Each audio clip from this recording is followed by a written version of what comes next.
We are excited to have you with us this evening for the release of the Russian River and its watershed. My name is Barry Dugan, and I work with Sonoma Water, which is partnering with Sonoma Land Trust on this project.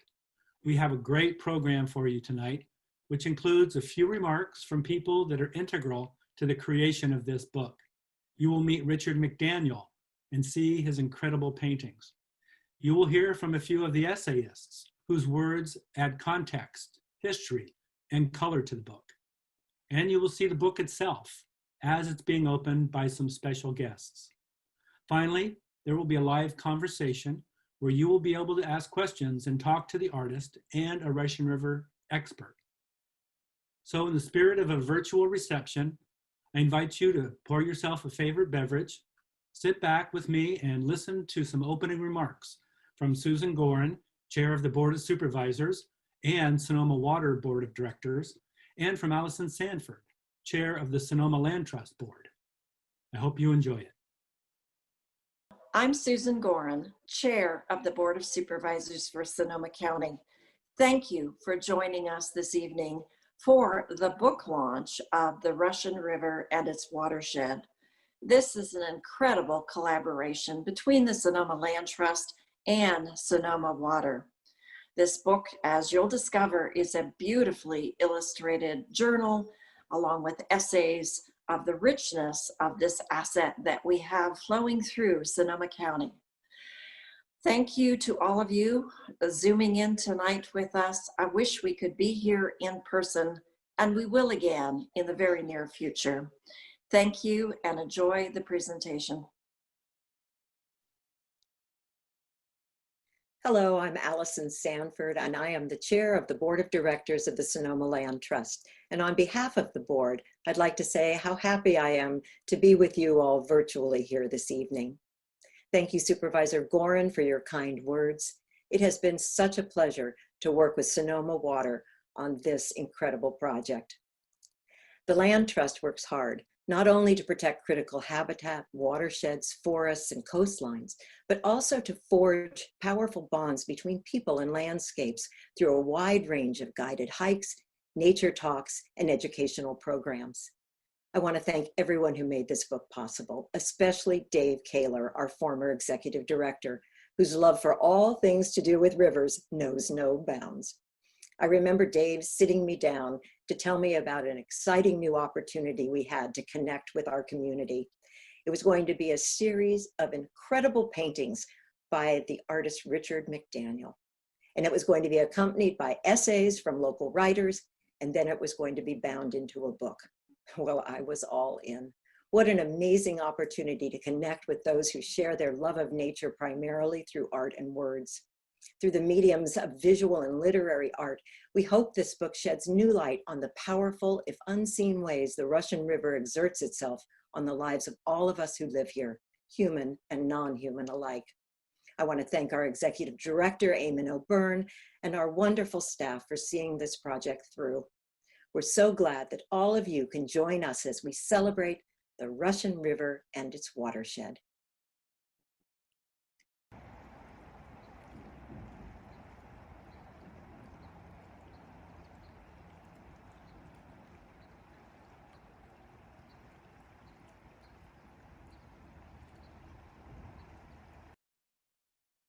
Next, we will hear from the leaders of the two organizations behind this project. Grant Davis, the General Manager of Sonoma Water, will speak about the importance of the Russian River and a healthy watershed. Eamon O'Byrne, Executive Director of Sonoma Land Trust, will tell us about the Land Trust's Russian River Initiative. I'm Grant Davis, the General Manager of Sonoma Water. The Russian River here literally defines our region, but it's also one of the best kept secrets. Unless you live along its banks, you likely don't see that river unless you're crossing it on one of our many bridges.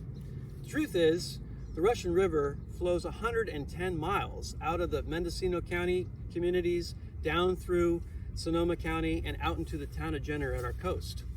Sonoma Water is a wholesaler that provides clean, reliable drinking water to our contractors, which consist of the town of Windsor, the city of Santa Rosa, Rohnert Park, Petaluma, the town of Sonoma, and the Valley of the Moon Water District, as well as the North Marin Water District. Those are our water contractors. We also educate students, about 8,000 a year, about the importance of the Russian River, where their water comes from, and why we need to protect it. And like Sonoma Land Trust, we're always looking for ways to educate the community on where their water comes from and how important it is to protect the upper watersheds and our resources. I want to thank the Board of Directors of Sonoma Water for supporting this project and their involvement, and in particular the 13 contributors that provided narratives that make this book so rich. Their contributions, whether it's the first time you've been on a canoe in the river, or the story of protecting the last handful of wild coho in the Russian River and restoring that resource, or the gravel wars of years past. Thank you for your contributions. I hope you enjoyed the book. Hello, my name is Eamon O'Byrne. I'm the Executive Director of the Sonoma Land Trust. And as Alison has said, the Russian River is the beating heart of Sonoma County. For thousands of years, this mighty watershed has nourished vast forests, teeming salmon spawns, and myriad plant and animal communities that live along the river's edge.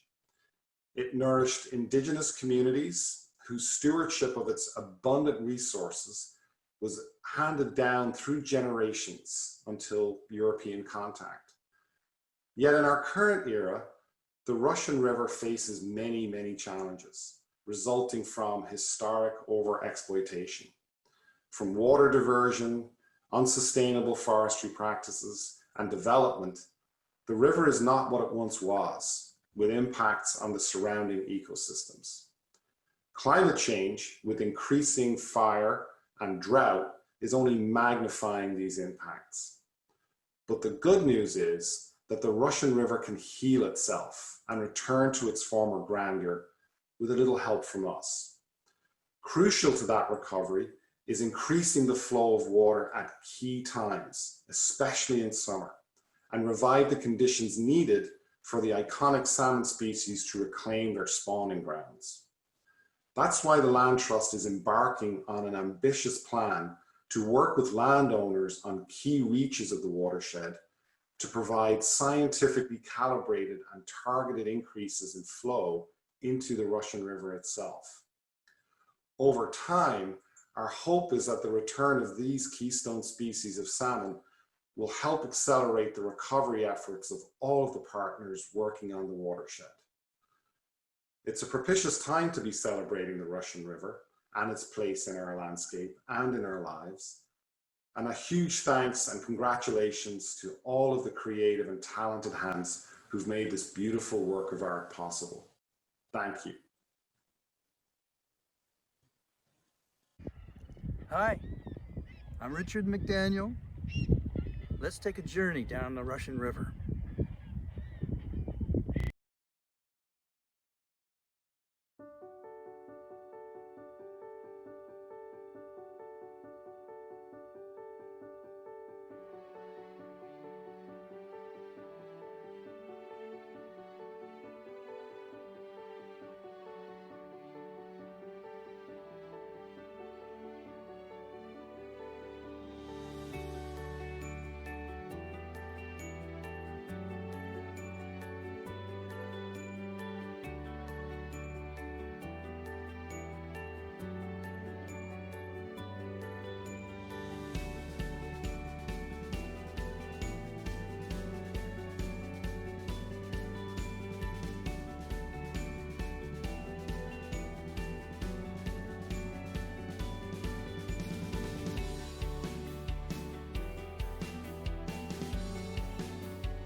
While these paintings speak volumes on their own, the book also includes essays from 13 local authors, each who has their own intimate relationship with the river. Here are a few of them. Hi, I'm Gaye LeBaron, and what seems like forever ago, before the pandemic locked us away, my friend Ann Dubé at Sonoma Water asked me if I would be interested in writing a foreword for an upcoming book on the Russian River, and I was delighted to do so. And it's from that foreword that I'm going to read just a couple of paragraphs today. So, as it flowed through all this historic wonderment, watering the grasses and redwoods and the ancient oaks, there was and is this river. Call it for St. Ignatius, or use, as the Russian Wrangel did, the Indo-European word for woman. The Russian River has played a lead role in the civilization and economic development of the North Coast. While it was the beauty that touched the poetic souls of the earliest tourists, it was the land beneath those waving fields of wild grasses that formed the next wave. People who weren't visitors, but farmers, who understood that this river and the creeks that fed it were what kept those trees so healthy and the grasses growing so tall. If you were a dirt farmer from Missouri, as were so many of the North Coast's early settlers, you would write home to tell of such land, and others would come. Thank you very much, and thank you for the opportunity to take part in what is a beautiful book. Welcome. Hello, everyone. I'm Greg Sarris, Chairman of the Federated Indians of Great Rancheria, and I was so honored to be asked to contribute to this book by the Sonoma Land Trust and Sonoma Water. And Dubé contacted me and said, would you write something about the river? And, you know, whenever I think of any of the landscape around Sonoma County, I always think in terms of, well, what do I know? And immediately stories come to mind. For me, this Sonoma County, everywhere I look, is filled with stories, deep stories, indigenous stories, things I remember, and ways in which our indigenous people have looked at this landscape. So I immediately began with a story, my story, and then wove in the history of the indigenous people here, principally the Southern Pomo and Coast Miwok, their history and association with the Russian River. I wrote a piece called Osprey Talks to Me, and talks to me one day, and I'll read a portion, just a short portion of it, and I think you'll see what I'm talking about. Fish were abundant: steelhead, salmon, white sturgeon. Stories spawning salmon so thick at the mouth of the river that a person could cross to the other side of their shiny backs. There were white sturgeon the size of small whales. Porpoises frolicked upriver as far inland as Guerneville. There were abundant animals too, beavers and sea otters not seen today or rarely. Seals always camped on the river shore near the ocean, competing with people and grizzly bears for fish, especially salmon. Oh, and there were so many stories. Near Jenner, a young Pomo was leaching acorns in the sand, busy talking to another woman also leaching acorns. She'd lost track of her young son. He'd found his way upriver, not too far from his mother, but out of her sight. This was on the north side of the river, where today cattle graze on green grass that meets the water. Startled, she found the boy and saw a huge white sturgeon head out of the water, appearing ready to swallow the boy from the shore. Luckily, she reached him in time, but not long after she got home, after leaving her acorn meal in the sand, her son fell into a coma. The villagers were living on a ranch, tending sheep and cattle for a white man. That when the medicine man came in from work, he prayed over the boy. What did you see? The medicine man asked the boy when he woke. An old man in the river, the boy answered. He told me he was lonely for his people. There weren't many left. Yes, the medicine man said. He turned to the boy's mother. He didn't want to eat your son. He was telling him that he can't forget his people. What happened to the fish can happen to us too. Again, thank you all for the focus. The tribe, my tribe, has been a proud supporter of Sonoma Land Trust. We continue to wish you success. We ask that people read and know the stories, know this place we call home. Best way to do it is through the stories. Thank you. How's it going, everybody? My name's Herman G. Hernandez, and I'm excited to be with all of you this evening. Congratulations to the Sonoma Land Trust and the Sonoma Water Agency for your great accomplishment in completing this book. We are here today at Johnson's Beach, which holds a very special place in my heart. It's where I grew up and where I spent a lot of my summer days working, and I'm actually going to read an excerpt from my essay that references Johnson's Beach. My fondest memories growing up on the river were the beautiful summers working at Johnson's Beach, which was one of my first jobs I ever had. I will never forget pounding in countless metal stakes for locals, visiting tourists and families to set them up with an umbrella to beat the heat and relax on the Russian River. How could I forget sending off thousands of families and friends in a canoe or kayak as they ventured east towards Corbell Beach, making stops along the way in Rio Neto and Drake? Or what about serving up those foot-long iconic Johnson's Beach Frosties, or cooking up delicious $2 double cheeseburgers accompanied with an old school half and half milkshake? Those were the days. Friendships that have lasted my whole life, and experiences that grew roots so strong that I could not stay away from Sonoma County. I hope you enjoy the book, and happy holidays. Hello, my name is Leslie Huerta. I wrote an essay for this book based on my experiences kayaking down the Russian River. My inspiration for this essay was actually my 9th grade physical science teacher, Miss Byrne. She had heard about this opportunity and suggested that I write an essay based on my experiences kayaking down the Russian River. She had actually heard about my adventures from the newspaper and thought that my experience would be great to tell for this story. So I'll read an excerpt from my essay. It says, as a 14-year-old girl raised in Sonoma County, I can safely say that some of my most memorable experiences come from within the Russian River watershed. From school field trips to stewardship projects near the coast, I've enjoyed every minute of my time spent near the Russian River. However, I would argue that my most memorable experiences in the Russian River watershed occurred in the summer of 2018. My parents always tell me how fortunate I am to grow up in a country that offers so many opportunities for our youth. But it wasn't until July 17, 2018, that I truly realized how lucky I was to grow up within the Russian River watershed. This was the date I set off on a 3-day kayaking trip down the Russian River. I was thrilled to have this amazing opportunity to explore the Russian River in an entirely new way. This was only the second time I had ever touched a kayak and would be the first time I would use one to explore the Russian River. After assuring my parents that I would be careful, I set off with the rest of my group in the Russian River Team Trek. The Monday before the trip, we had been given some basic kayaking instructions, as well as various safety tips.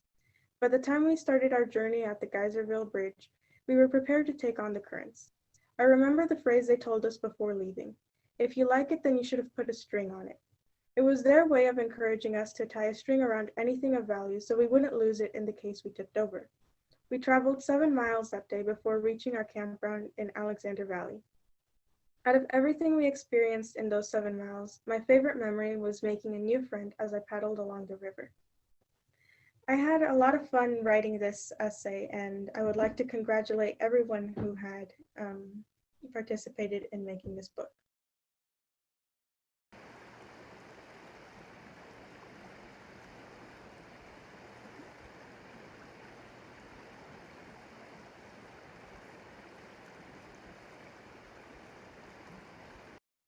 We wanted to capture that much anticipated moment when a reader first opens a book like this. Here are a few of those moments. Hey everybody, Supervisor James Gore. You're here at my house in the Russian River watershed. Russian River just about 500 feet away from here. I'm a huge champion of the health of this watershed. We have this amazing book here, The Russian River and Its Watershed, Sonoma Land Trust, partnership with our Sonoma Water. This is good stuff. This is about the heart and soul of our watershed and why we need to honor those waters. They are the most important resource we have in this county. Reminder to everybody out there, every time you open your tap anywhere here, you open your tap and you open it into the watershed. So we all have to protect this resource, 110 miles of this beautiful heritage. Hope you can get a copy and enjoy it with us. Thank you. About 4.5 years ago, I met with our general manager from our water agency, Grant Davis, along with an incredible artist that I had known of for quite some time, Richard McDaniel. We thought up this idea of how we educate people on the importance of the Russian River and its watershed. And we thought, what better way to communicate than through beautiful oil paintings. But there's also a lot more in this book. It includes writings too, from historians, from environmentalists, from parks people, and also from agriculture. I hope you enjoy it as much as we do. And thanks to the Sonoma County Land Trust and the Board of Supervisors for sponsoring it. Well, this is really exciting. I haven't had this is my first look at this book, so it's really exciting to be able to do this. Like right off of the bat, I did see this photo on Richard's website of the Laguna de Santa Rosa, and one of my very first springs here flew to a river management conference and came over the laguna when it was right after a major rain, and saw those waters swelling in the laguna, and it just, the image of that was incredible. So I'm just like so excited to see all the different images that Richard decided to do. And even like, well, check out this map and the vastness of the watershed.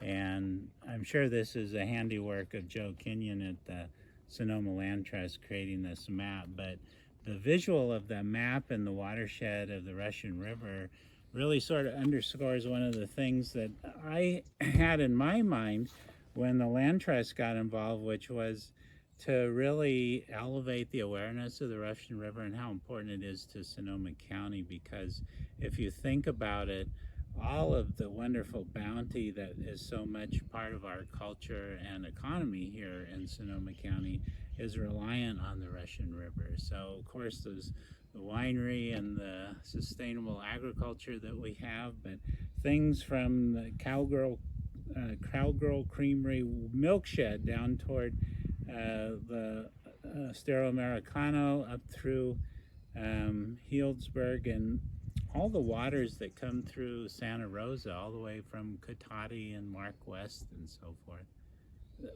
It's just an incredible thing.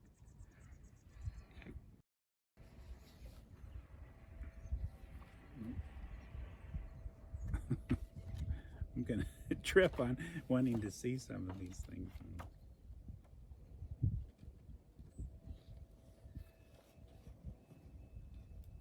There's the escape to the sea. I love that image.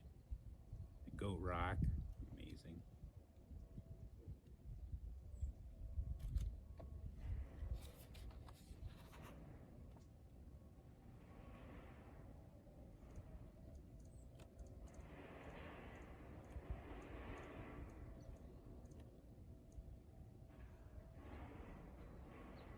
Water is the driving force of all nature.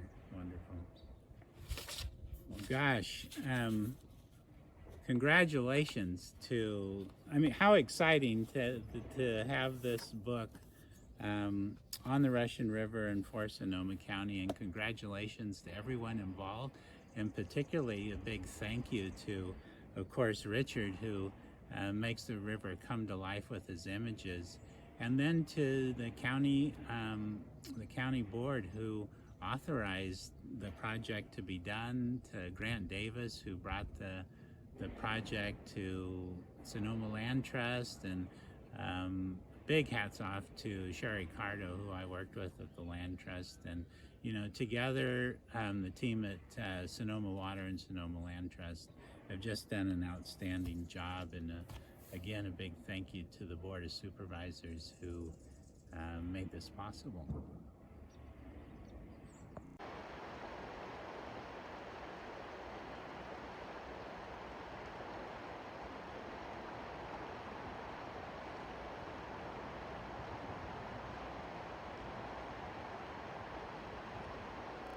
You've seen some of the paintings, you've heard from some of the essayists who added color and history and context to this.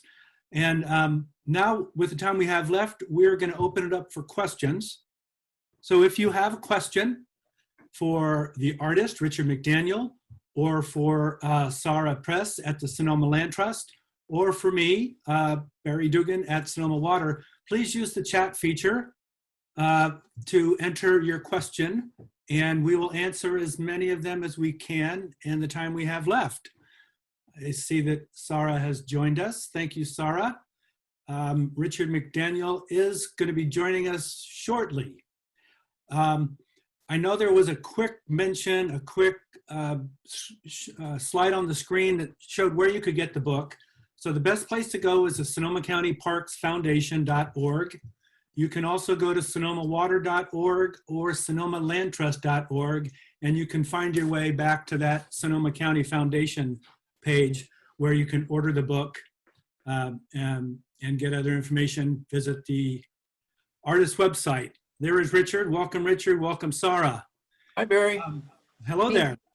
So the first question is, where can the paintings be seen and bought? That's an excellent question. I'm sure one that Richard's glad to hear. You can go to Richard's website, and the paintings are all available for viewing. There's a great feature on the website where you can zoom in on the painting. You can also place it in a room or a conference room. It's a great feature. So again, go to SonomaCountyParksFoundation.org, and then you can find your way to Richard's website. Richard, thank you for joining us. Thank you, Sarah. Richard, before any other questions roll in, I want to ask you, when you were finished with this process, what did it do to your view, your perception of the Russian River and its watershed? Good question, Barry. I don't know if I can give a good answer. I learned a lot, not when I was through with the project, but as the project was going. That's when I learned the most. So, but what did I learn about it? Is that what you're asking? Yeah. Would you repeat the question? How did it alter your view of the watershed? And I don't know if working changed my view of the watershed. I liked it before I started because that's why I started. But there were some surprising elements. By working with the Land Trust and the Water Agency, I got access to a few things, a few places. And not only did I get access to places I might not otherwise have visited, but there were some things I didn't even know about. The cedars, I didn't even know about the cedars, but a visit was arranged for me. Rancheria recesses, White Rock. There are a number of places that I just wouldn't have visited on my own. So that's maybe an answer. Okay, thank you. So I also get a comment that the Laguna de Santa Rosa Foundation will be featuring Richard's paintings at an exhibit at the Laguna Environmental Center's Heron Hall in fall of 2021. So something to look forward to in 2021. Sarah, I'm sorry. I'm just agreeing with you. Yeah, that is true. We're we're hoping that we will get through the spring and the summer, and then we can actually go out and be places with people and can see some paintings. Great. So again, if you have questions, type them into the chat function. Sarah, I wanted to ask you, the Land Trust is protected, Sonoma Land Trust protected more than 50,000 acres of beautiful, productive, environmentally significant land. Tell us a little bit about how the Russian River and its watershed fits into that Land Trust vision. Sure, thank you. Well, the Russian River watershed is about 80% of Sonoma County. So the work that we do to protect Sonoma County inevitably takes place within the Russian River watershed.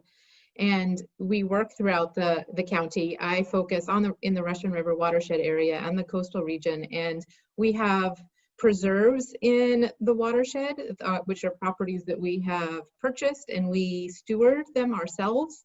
And we also have conservation easements where we work with landowners who own their land, and then we have a protective conservation easement over the property to ensure its endurance in perpetuity. So we do lots of different types of work in the watershed. We also do education and outings. Possibly many of you have been on some of our outings in the Russian River watershed, which is such a diverse place that there are lots of interesting places to take people, as Richard also has experienced through doing this book. Mm-hmm. Good, thank you. Yeah, that's another thing, Barry, to sort of add, put a little addendum to answering your question. I've worked on rivers before. Water is very important. And so, I'm getting on a whole other topic, but that's okay. You know, when they are talking about exploring space and Mars, and they get all excited if they see some evidence of water at one time. Well, on this planet, it's really, really important. And I've always felt that way, always as an adult have felt that way and known about it. And so I've worked on paintings. I think rivers are sort of a paradise, a visual paradise of things to see. But as I've worked on the river, then when we decided to add the watershed, then that opened up a whole new world.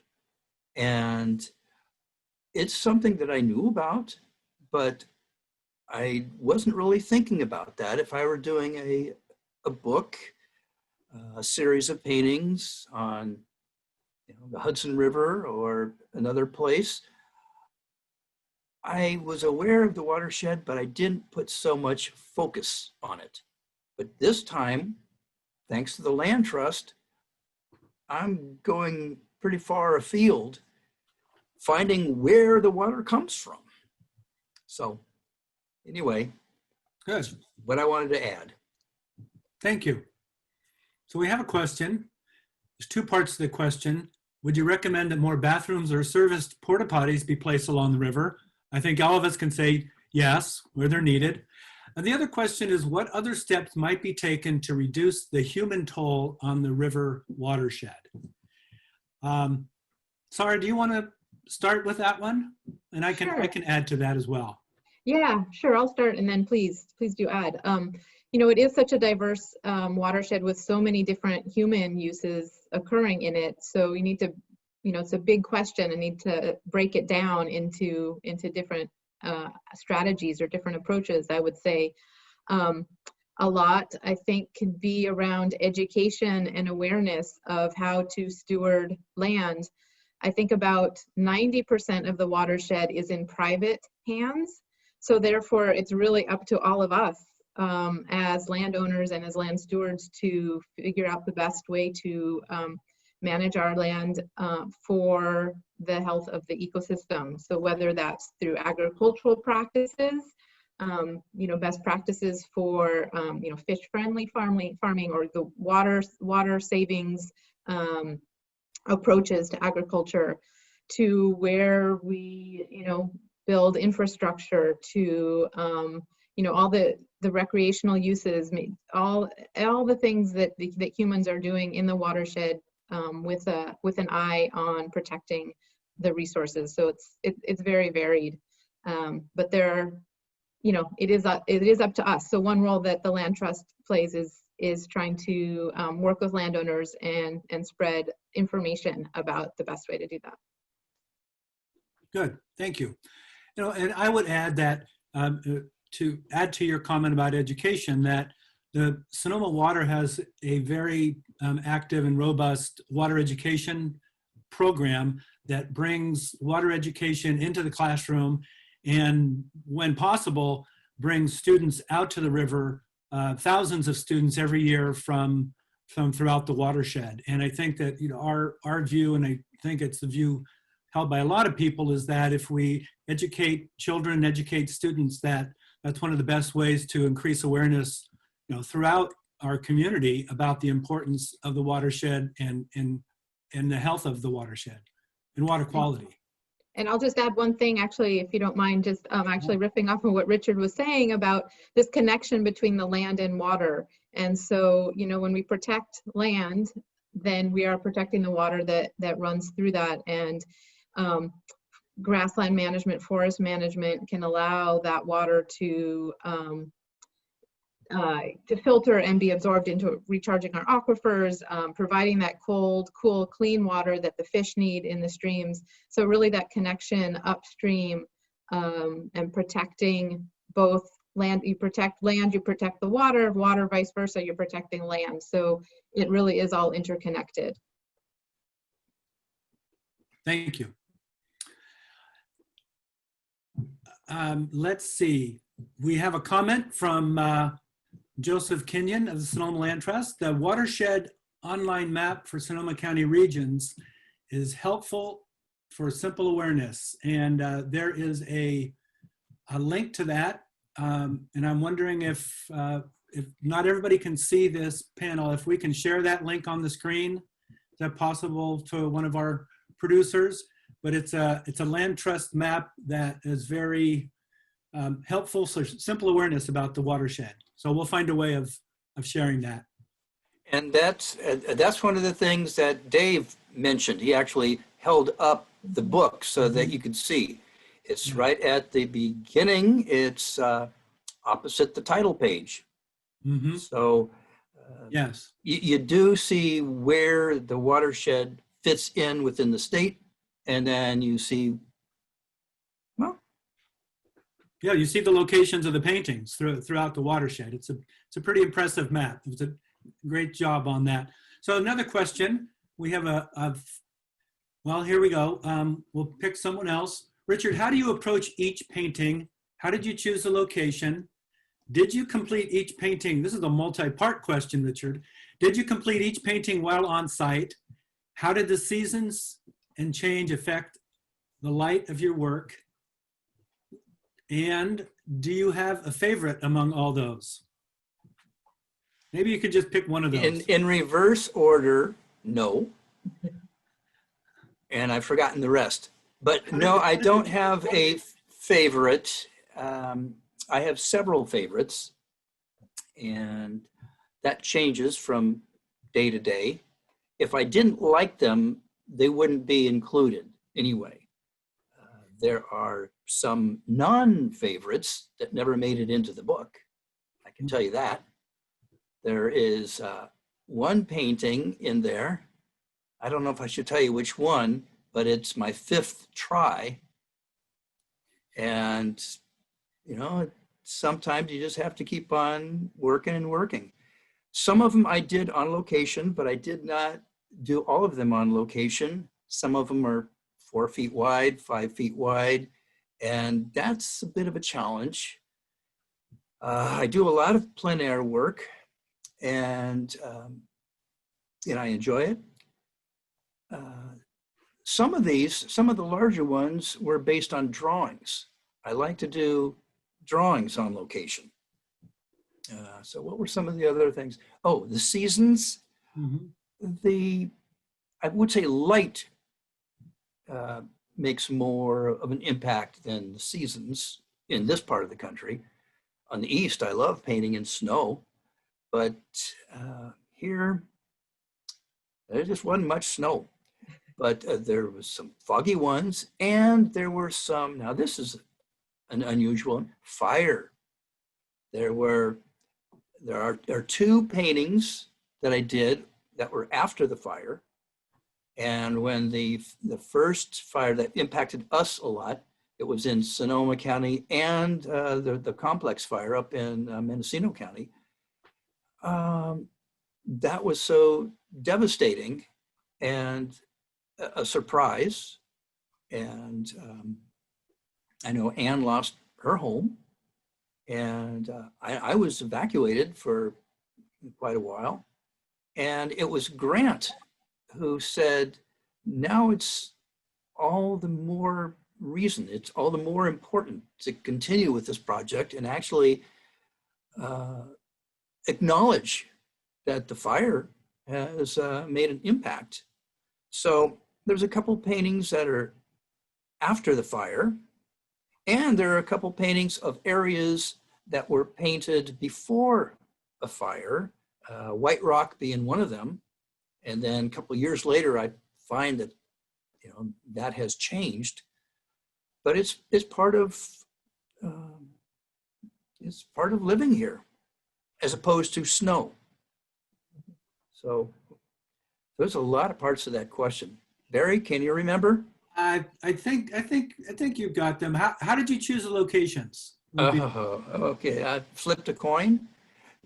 Usually what I do when I start a series like this, and I like working in series. And a river is a good opportunity to work in series, but have variety. It's the same river, there's continuity, sort of telling a story, but they're different locations. And usually I look at a map, a lot of topographic maps, trying to get an idea, and I will select some areas that I think are potentially, you know, good sites visually. Sometimes it's something that makes sense historically or culturally, and then I go and look, and some of the ones that I select ahead of time, I cross right off the list, and some of the ones that mean almost nothing to someone else, but I see it's just a gorgeous spot to paint. So I include them.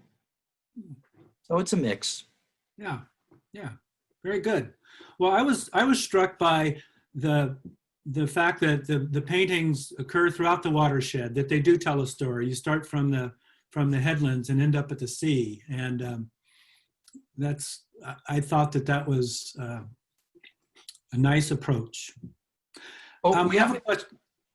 And there was another thing about the seasons or so. The first two paintings are almost the same place. It's up at the headwaters, and one is after what they call a Pineapple Express. A lot of rain that comes, and it's just surging and flowing. That's the first painting in the book. And it seems like that's appropriate for the beginning of a story of a river, a major river. The second painting is also the headwaters, but it's after summer. And it's just a dribble. It's beautiful, but it's not what you would think is a traditional, full raging river. It starts, pretty small. Okay. So we have a couple questions. One question is about, does the latest science support that low flow is good for the salmon? Second part of that question is, what's the latest on the impact of low summer flows? That's a very complicated topic that I'm not sure we could address sufficiently in this venue, this forum, but I will say that the fish flow and water rights project that Sonoma Water is undertaking has a draft environmental impact report that is due out later in 2021, spring or summer. And it does discuss the various models and the various options for managing flows between the various reservoirs. We all know that the Russian River is a heavily managed water system. It's not a natural river by any means. It flows out of Lake Mendocino. It's served by two major reservoirs, Lake Sonoma and Lake Mendocino. But there will be information about the fish flow project coming out very soon. And you're also free to contact me through Sonoma Water, and I can point you in the direction of any of the current information.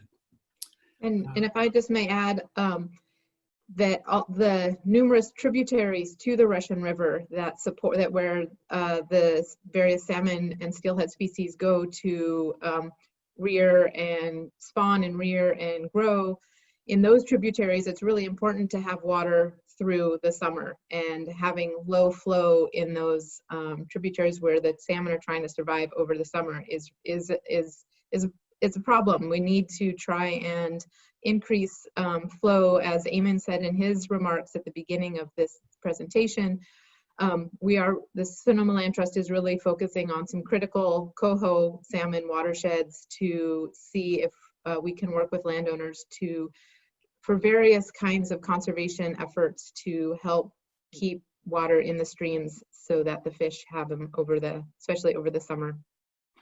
Yeah, and there are places like Dry Creek where the water agency did a lot with restoring a little place for the habitat, which is something I wouldn't have known about. I probably would have found places to paint along Dry Creek, but I was guided to a very specific place where I saw there was actually some changes that were made to improve the habitat for the salmon, just like what you're saying, Sarah. Yeah.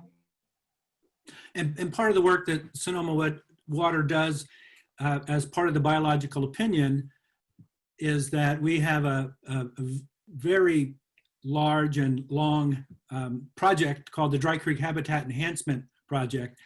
That's enhancing 6 miles of Dry Creek to improve habitat for those threatened species. But also getting back to the fish flow question, the reason that we regulate flows during the summer is one of the reasons is to make sure there's enough water in the fall for the salmon migration. So it's a really delicate balancing act that we have to do as a water provider. And there's a lot of science and a lot of data and a lot of study that goes into those kinds of projects. Yes, So speaking of a low flow, one of the sites that I visited several times, but the painting of Lake Mendocino is during the drought of, was it 5 years ago or something like that? Mm-hmm. And there's almost like mud flats in the foreground that I found visually appealing. I could do a lot with them. But a river is more than just water that keeps on going all the way through. There are little bits of little droplets that start somewhere and then eventually move into gullies and into streams that feed the river.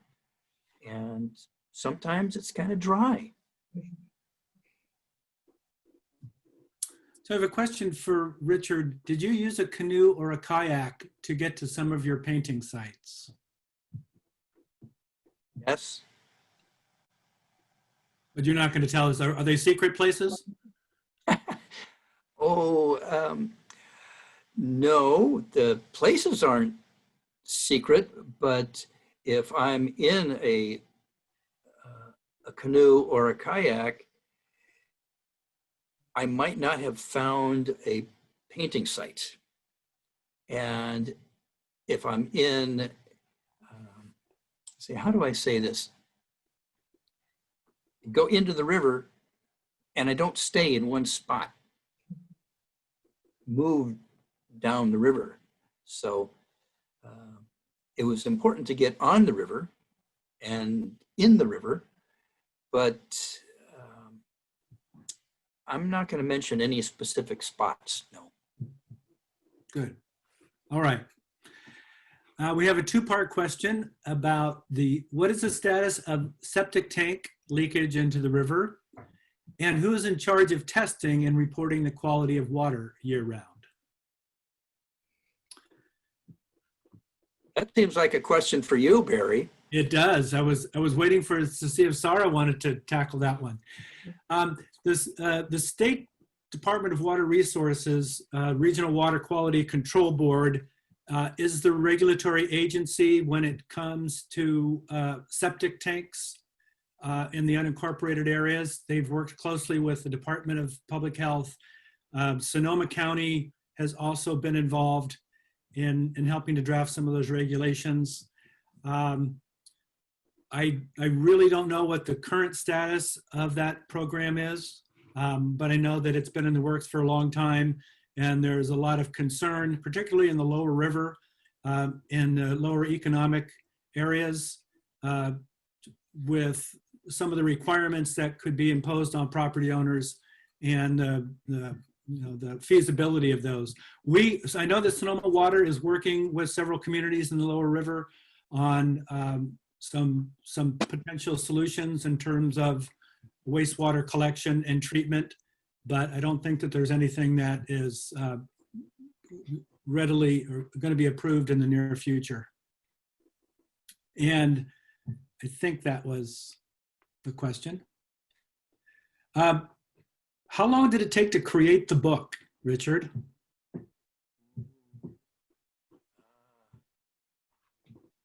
Several years. I guess the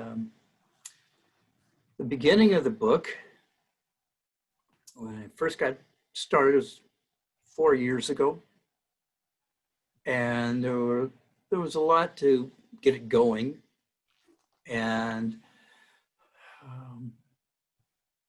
so yeah, it was spread out over quite a while, and oddly enough, the book has been finished for about a year, just about a year. Or I should say, I'm sorry, the paintings.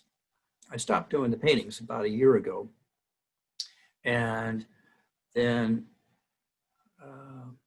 about this time last year, I was winding up the design of the book and working with the printer and getting proofs.